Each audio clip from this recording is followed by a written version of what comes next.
I'm going to be demonstrating my Rails portfolio project. I have CD'd into my directory in which my application is held, and I am now going to rake my data or migrate my databases, and then seed my databases as well. And then I'm going to get my server up and running.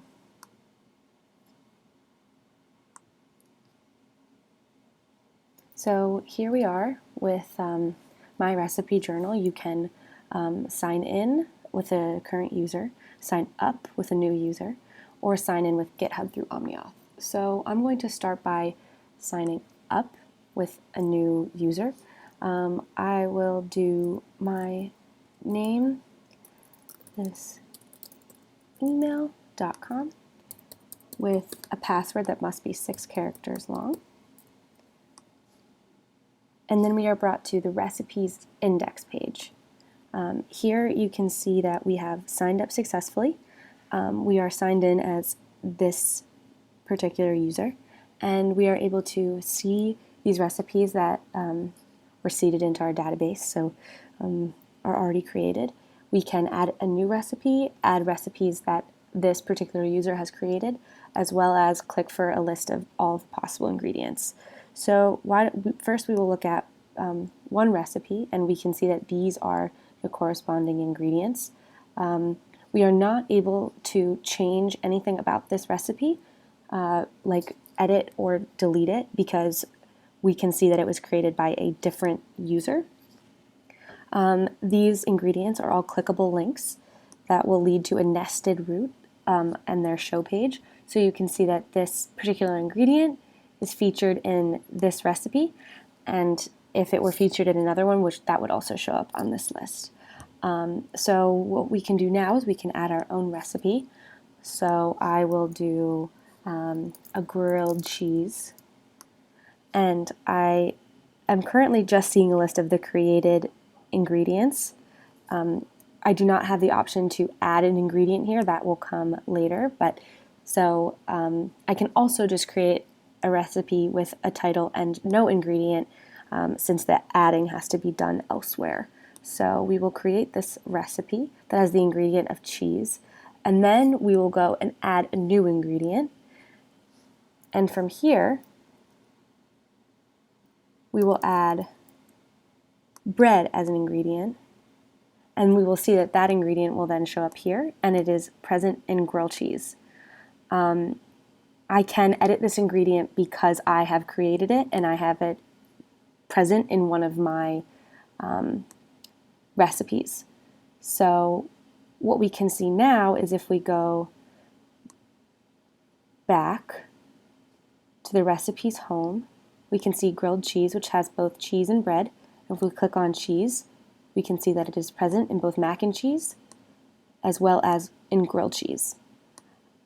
Next, what we can do is if we try to add an ingredient of one that says, let's say, is already on this list. So let's say I want to add bread, but bread is already on there, but I don't necessarily know that, and I go to type in bread.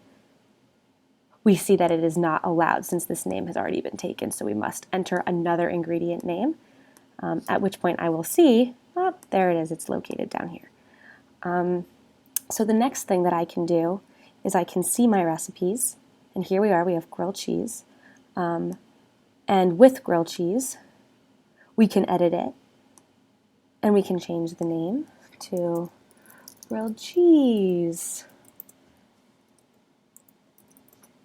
We can update that as well, and that will then appear as this title, but with the same remaining ingredients created by this user. So we can also delete this recipe as well. We are unable to delete the ingredients because ingredients shouldn't necessarily be deleted from the database. More so, they can just be removed from the recipe. So let's say that I want to edit this recipe and I accidentally click noodles and I put noodles in my grilled cheese, which no one puts noodles in their grilled cheese, so I decide that I want to remove it, I can just go back to edit recipe, uncheck that box, and I've updated my recipe.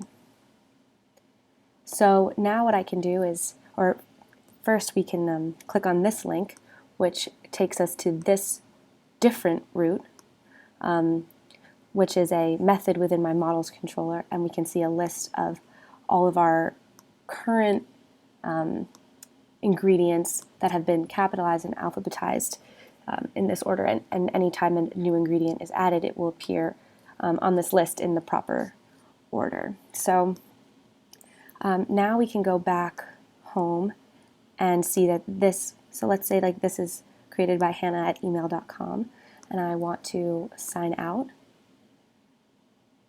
and then I can sign back in using that particular email. And there we are, and I can now add a new ingredient or edit this recipe or remove this recipe because I am now signed in as the user who has created this recipe. So what I can do is I can then remove this recipe and it is no longer present in our database.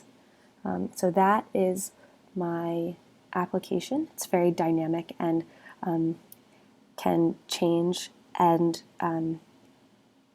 it has its validations and it has its error messages.